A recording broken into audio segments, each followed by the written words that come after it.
sound of inversions. Because sometimes root position can get a little old.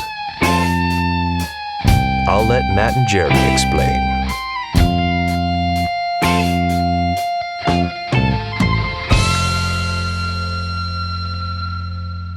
It's a good day today, Matt. You know why? Why is that, Jeremy? Because today we're going to talk about inversions and figured bass. Oh, yay.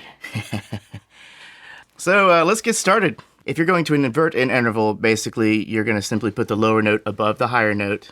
Right. Or vice versa. Right. You Correct. do that by raising the bottom note up an octave while keeping the top note the same. So the top note becomes the bottom note and the bottom note becomes the top note. And you're sort of flipping these notes around. So a couple of things change when you do this. The number, for example, representing the interval. So, for example, if you're at a third, it's going to change to a sixth. We can get into why in a second. Indeed. And also the modifier, correct? Right, and also the quality of that interval. So a minor interval, for example, a minor third. Yeah. If I take that bottom note and move it up an octave, is going to become a major interval. So that minor third becomes a major sixth. Which is funny because you're still using the same two notes. In that case, what notes were you playing just then? That was D and F. So the first time you played a D in the bass and an F, Yes. major third. Yep. And I Minor third. Minor third. I'm just going to keep this F in the same place and move the D up an octave. Cool. So we got the same notes, but it changed from a minor to major. Right, from a minor interval to a minor third to a major sixth. Because we're just sort of flipping it on itself. If you think of a minor third as a certain amount of distance, there's a certain number of half steps in that distance. The rest of the chromatic scale is the complement of that distance, and so we're sort of just inverting that. Okay, so when you're inverting two notes, Yes. you're changing two things. Yes. You're changing the number of the interval, I guess. Correct. That represents the interval. So if it's a third, it might become a sixth. Exactly. And you're changing the quality. Indeed. So with the quality, major intervals will invert to minor and vice versa. Diminished intervals will invert to augmented and vice versa. Perfect stays the same. So if I play a perfect fifth, so I'm going to play D as my lowest note and A as my highest, and just invert that so that I'm going from A my lowest and D is my highest.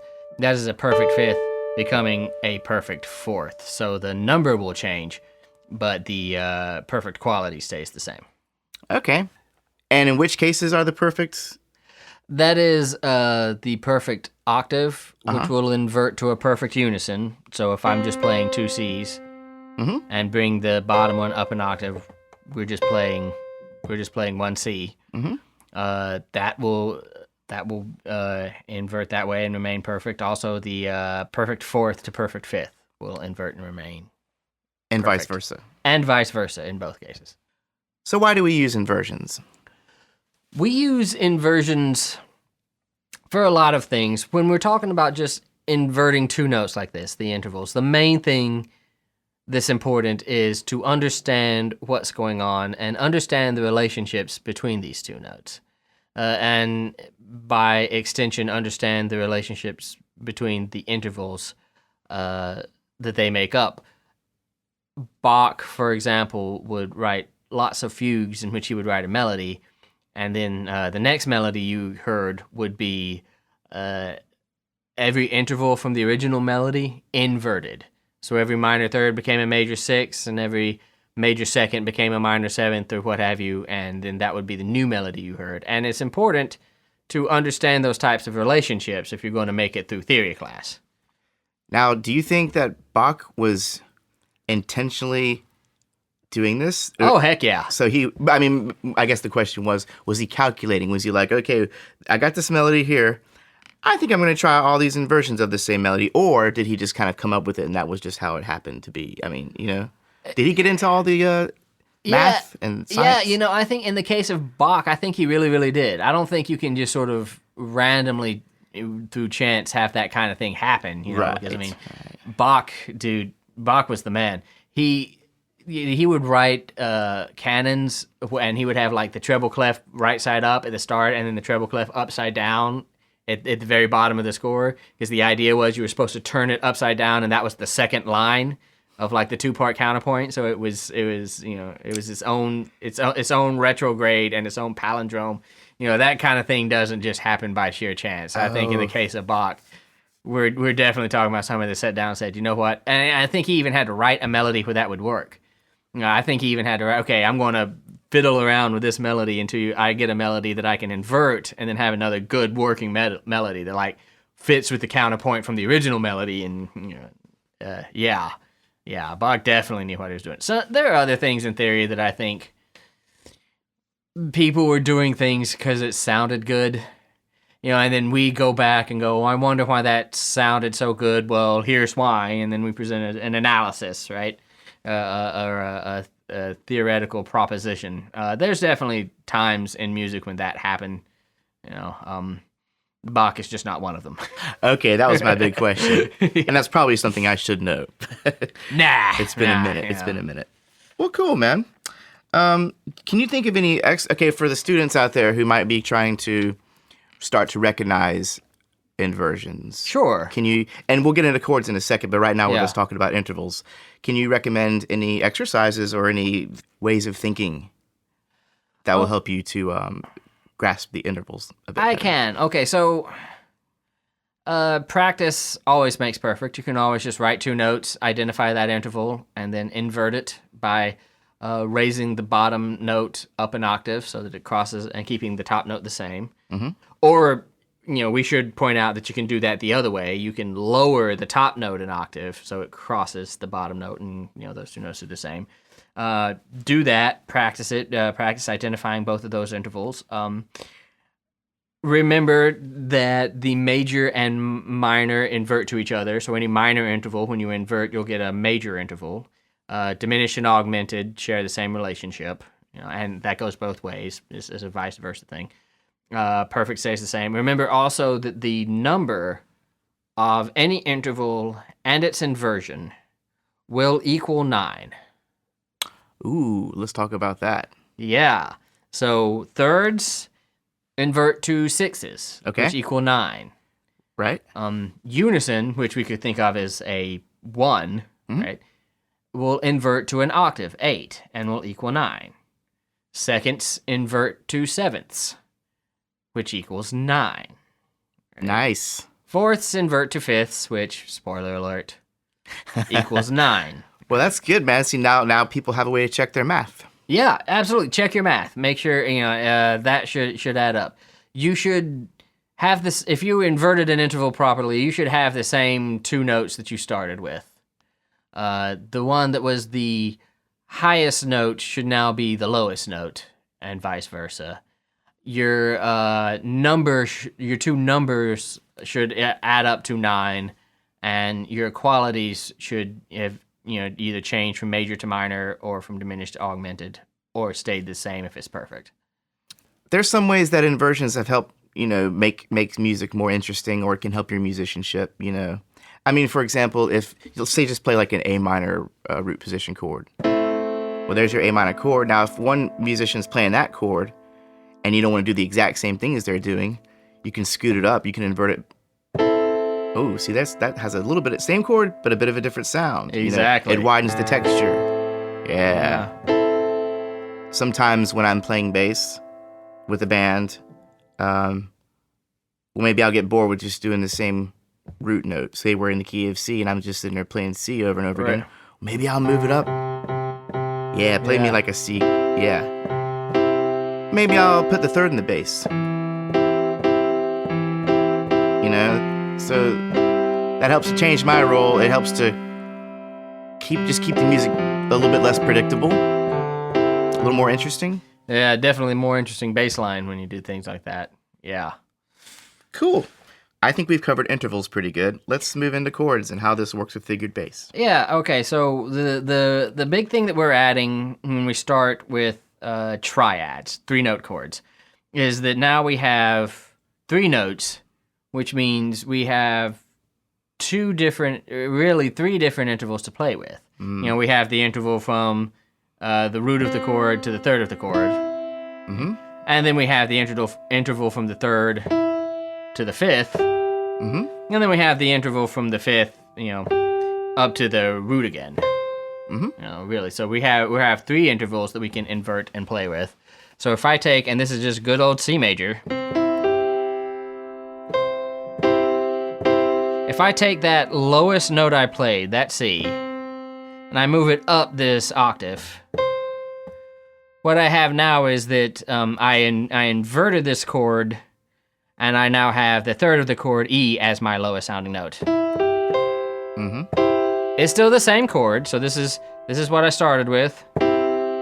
This is after I inverted a note by just taking one of those notes and moving it up an octave, just like we did with intervals.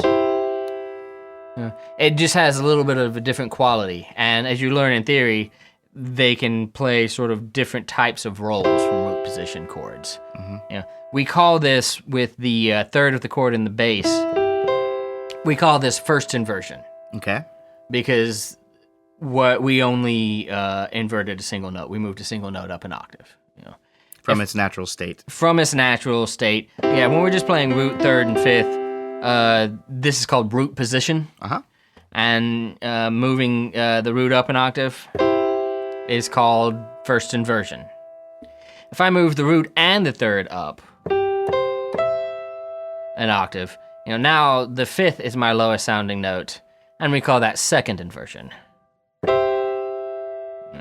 And those are our big options with triads, because to then move the fifth, we just have the whole chord up an octave again.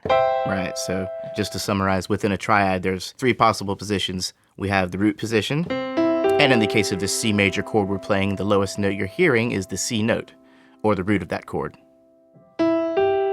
In the first inversion, we have the next note up, right, or the E in this case, as the lowest sounding note. Exactly. Or the third of the chord.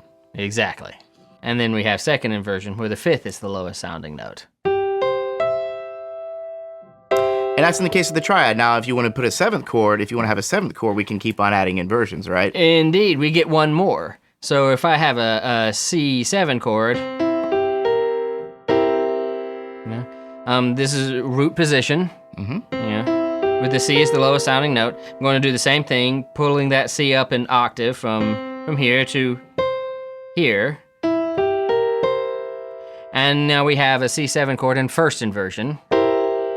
And then we can do second inversion with the fifth in the chords as the lowest sounding note. And because we have a seventh chord, we now have this new possibility of third inversion, in which the seventh of the chord is in the bass.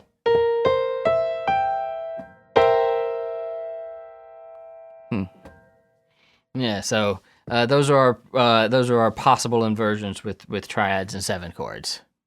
Here's the burning question. All right. How can we identify inversions? By listening, by ear training. And this might go back to what you were talking about earlier. But... Yeah. How do we identify inversions by ear training? I listen for where the perfect fourth is. Do you? Yes. So if I play, sing those notes. So was the perfect fourth between the first two notes? Nope. Was the perfect fourth between the second two notes? Yes. Yes. So with that perfect fourth on the top, that is first inversion. Okay. Because what happened was the perfect fifth between C and G, right, in that chord, that perfect fifth became a perfect fourth because it was inverted. And so now our perfect fourth is on the top. Ha-ha. Yeah. If I were to play... Okay, so the perfect fourth was just the two bass notes between the first note you played and the second note. Between the first and second note, yeah. So then that means that's actually a second inversion. That is second inversion, yes. Because the fifth was in the bass. Right. And that perfect fourth lay between the fifth and the root. Exactly. I think I'm starting to get it. Last one.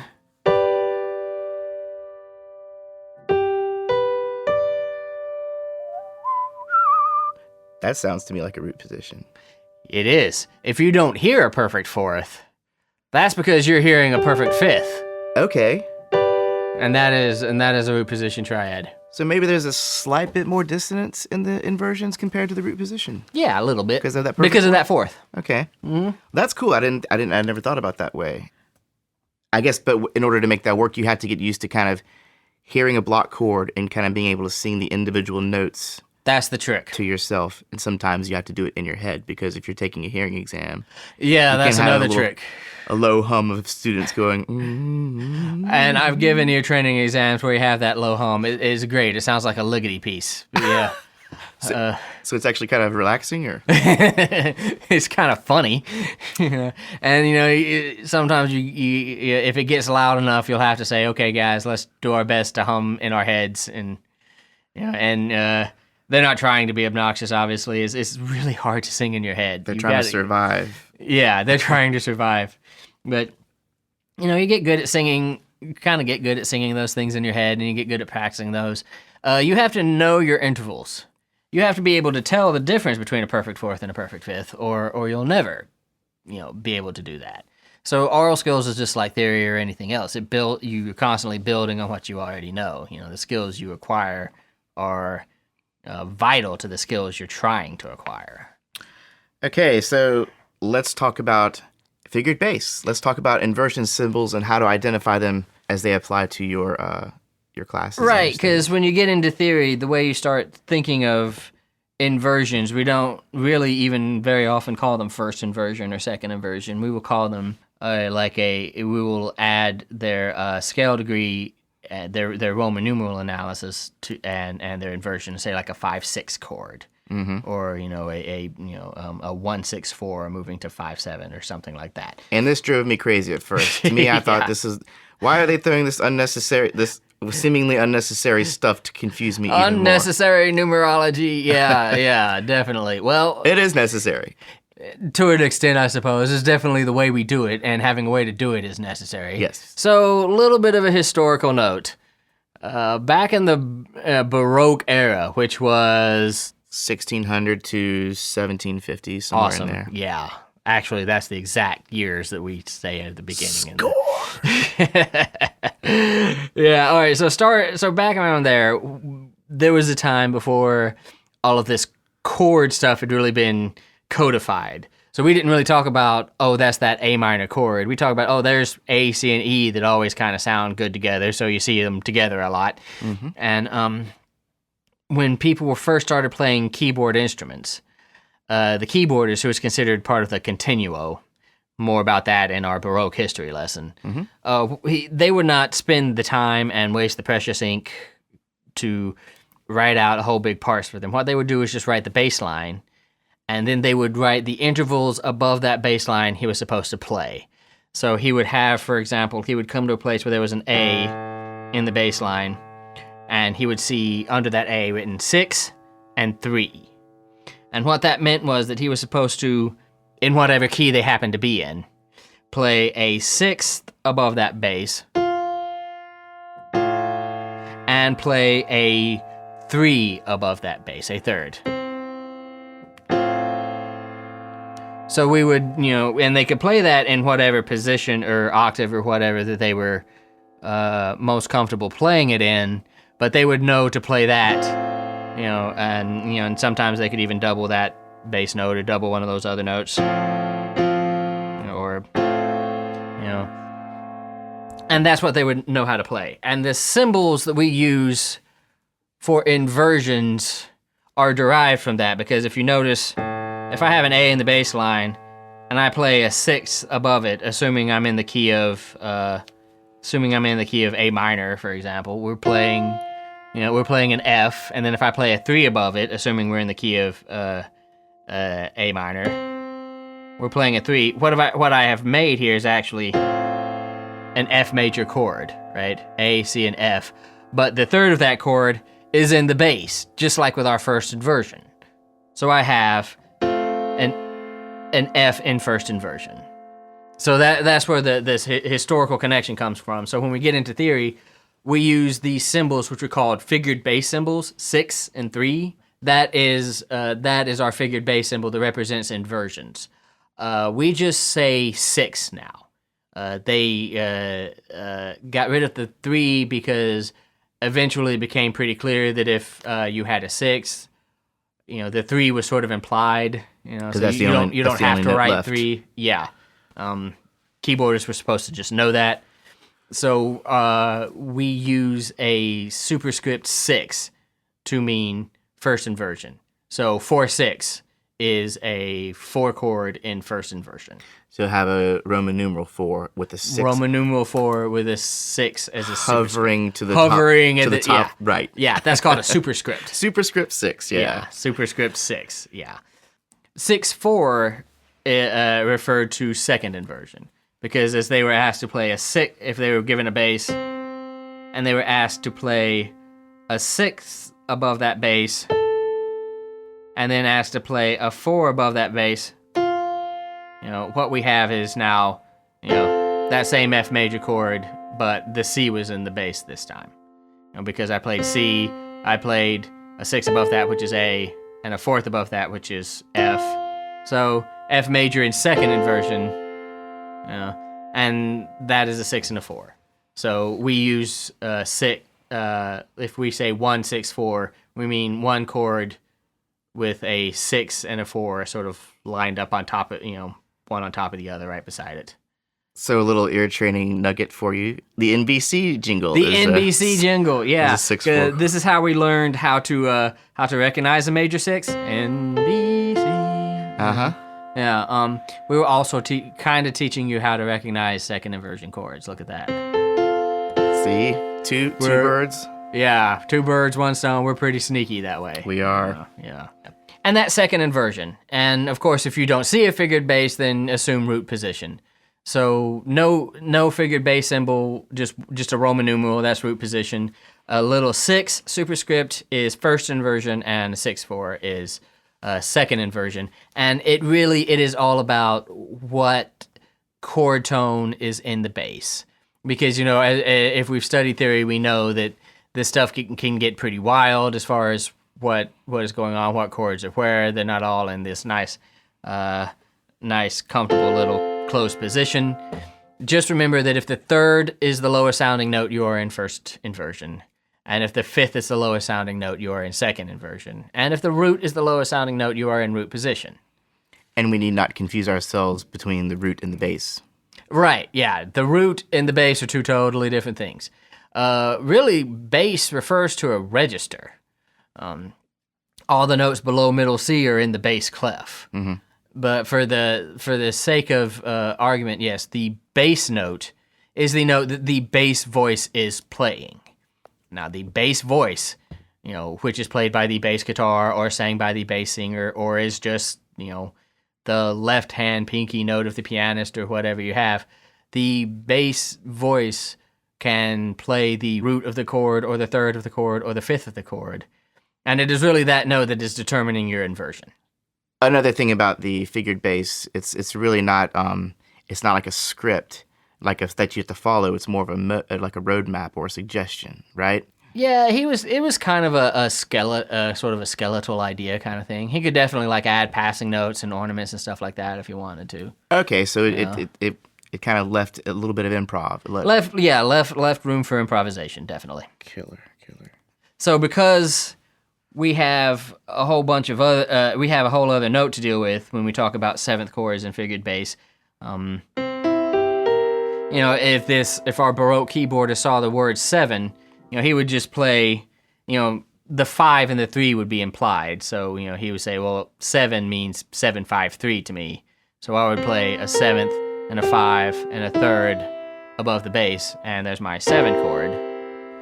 So in theory, a root position 7th chord has a superscript of a little 7 on top of it.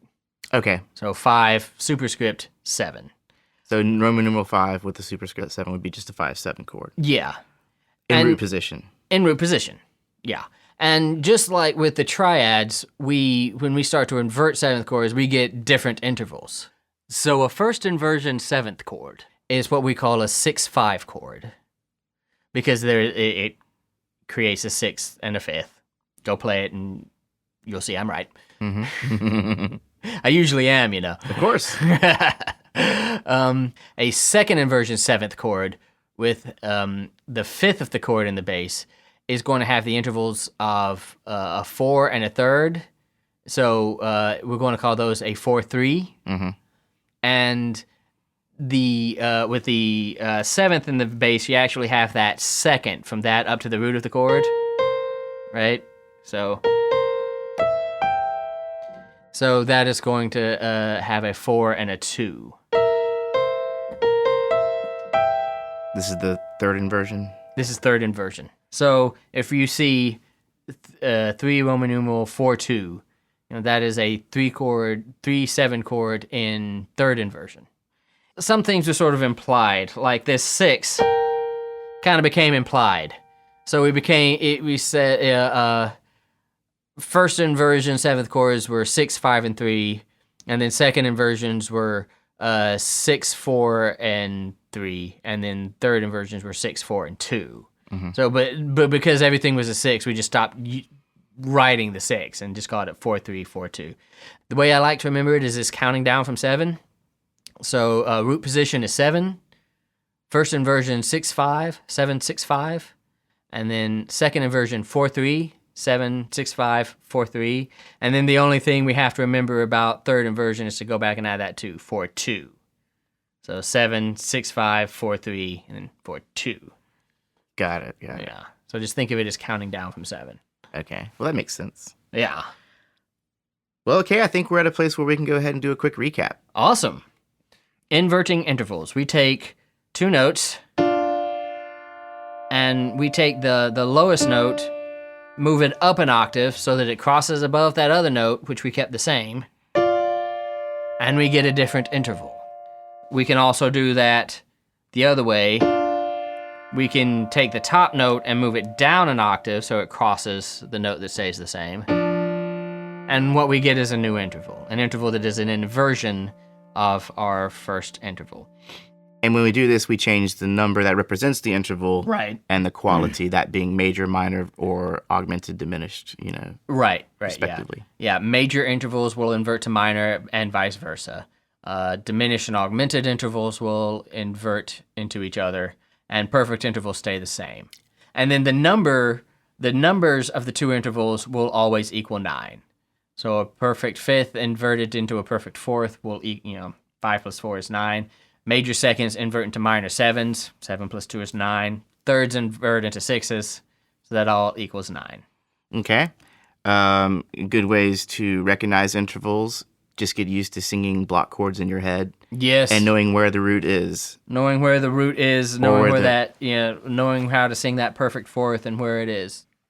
For our triads, we consider our good old chord with the root as the lowest note to be in root position. In the case of the C major chord, right? Yeah. C, E, G. If the third is the lowest note, we call that first inversion, and we represent that with the figured bass symbol of a 6. If we're playing in second inversion, which the fifth of the chord is the lowest sounding note, we refer to that with a figured bass symbol of 6, 4. A 6 on top of a 4. With the seventh chords, good old root position 7 chord, we just have a superscript 7, just to say that that's a 7 chord. First inversion, the third of the chord is in the bass. If it's a 7th chord, we call that 6, 5. Second inversion, with the 5th in the bass, we call that 4, 3. And with the 7th inversion, because we have one more note, we have the possibility of one more inversion, that being the 7th being in the lowest sounding note. And we call that by the figured bass symbol 4, 2. Cool. And the only thing I might add to that is be sure you don't confuse a 6th chord with a 6th chord. Right, yeah, because a 6th chord is just a major triad with a 6 in it, with the interval of a 6th. So in the case of a C major, you're playing a C, E, G with an A. With an A. It's the 6th note. Yeah. That would be represented by a C with the superscript 6. compared to a Roman numeral with the superscripts. It would actually be the letter C referring to C chord with a 6, like in a lead sheet symbol. And that would usually go above the staff rather than below. Would it be superscript or not? Or would it just be a same?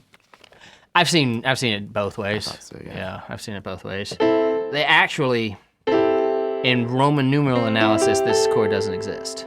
This is a popular music chord symbol. Okay. The idea of a 6. Because when I add this A to C, E, and G, what I have is an A minor 6/5 chord. Right? Yes. Yeah. Cool. Yeah. So we're going to show you a cool little example here. Matt, first off, he's going to play an example that doesn't use any inversions, right? Your bass is going to be all root notes, right? All root position. So I'm in F major. So 1 chord, 5 chord. Sounds like a 6. Back to 1. And there's a 5. And 1. Pretty lame. It's not lame, but it's kind of predictable, maybe. Yeah. Some might actually say it's lame. I think it's kind of cute. Yeah. All right, so let's try adding some inversions here though, and see if we can make this sound a little more interesting. So a lot of this is going to make for a more interesting bass line. Right? Yeah. So let's listen to the bass line. So Here's your 1. First inversion 5, and then 6. That's actually root position. 1 6 4 5 1. So I managed to go in the bass, you know. And if you were to do that walk down using the chords that were supposed to go with those bass notes, you'd have a completely different sound. But now you have a more interesting way of playing what you played earlier. Absolutely. Using inversions. Lovely. So these inversions, they're going to come up in your ear training. They're going to come up in your analysis. So it's good to go ahead and get an idea of them. Yes. Well, guys, I hope you enjoyed. That, and hope it was educational. And we'll have plenty more to come. See you soon.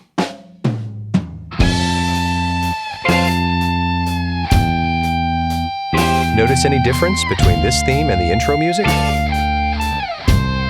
It's subtle, but it's there. If you find it, write us and let us know at info@musicstudent101.com.